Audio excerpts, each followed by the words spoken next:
বাসে, ট্রেনে, ট্রামে, রাস্তায় যাকে আপনি রোজ দেখেন, যার শাড়ি, কপালের টিপ,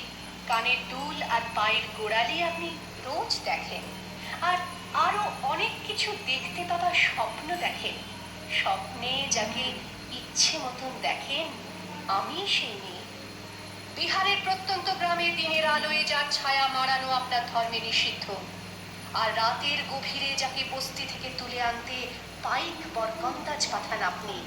আর সুসজ্জিত বিছানায় যার জন্য অপেক্ষায় অধীর হয় আপনার রাজকীয় লাম্পট্য,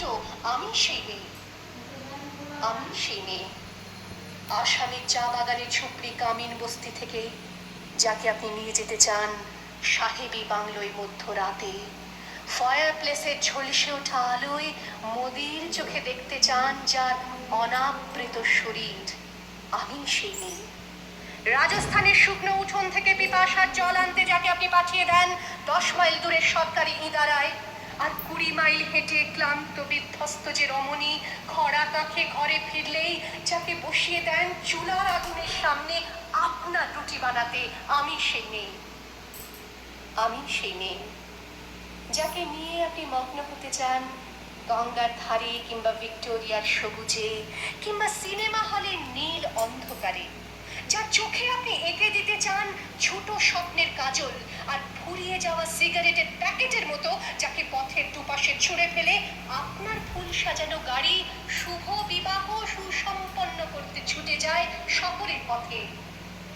মনে দেখা আলোর গধূলিতে একা দাঁড়িয়ে থাকা, আমি সেই মেয়ে।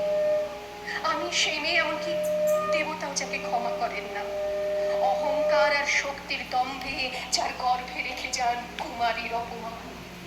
আর চোখের জলে কুন্তি হয়ে নদীর জলে ভাসিয়ে দিতে হয় কর্ণকে আত্মচোখে, আমি সেই মেয়ে। সংসারের অসময়ে আমি ভরসা, আমার ছাত্র পড়ানো টাকায় মায়ের ওষুধ কেনা হয়, আমার বাড়তি রোজগারে ভাইয়ের বই কেনা হয়, আমার সমস্ত শরীর প্রবল বৃষ্টিতে ভিজতে থাকে, কালো আকাশ মাথায় নিয়ে আমি ছাতা হয়ে থাকি, ছাতার নিচে সুখে বাঁচে সংসার। আপনি আপনি আপনি আপনারা আপনারা আমার জন্য অনেক করেছেন, সাহিত্যে, কাব্যে, শাস্ত্রে, লোকাচারে আমাকে মা বলে পুজো করেছেন, প্রকৃতি বলে আদিক্ষেতা করেছেন, আবার শহরগঞ্জের কানাগুলিতে ঠোঁটে রং মাখিয়ে কুপি হাতে দাঁড় করিয়েও দিয়েছেন। হ্যাঁ, আমি সেই মেয়ে। একদিন হয়তো হয়তো একদিন হয়তো অন্য কোনো একদিন আমার সমস্ত মিথ্যে পোশাক ছুঁড়ে ফেলে দিয়ে আমি হয়ে উঠবো সেই অসামান্য খোলা চোখ, মেঘের মতো ঢাকবে আমার খোলা পিঠ, দু চোখে জ্বলবে ভীষণ আগুন, কপাল ঠিকরে বেরোবে ভয়ঙ্কর তেজরশ্মি, হাতে ঝলসে উঠবে সেই খড়গ, দু পায়ের উপরে বেজে উঠবে রণদুন্দুভি, নৃশংস অট্টহাসিতে ভরে উঠবে আকাশ, দেবতারাও আতঙ্কে স্তব্ধ হয়ে বলতে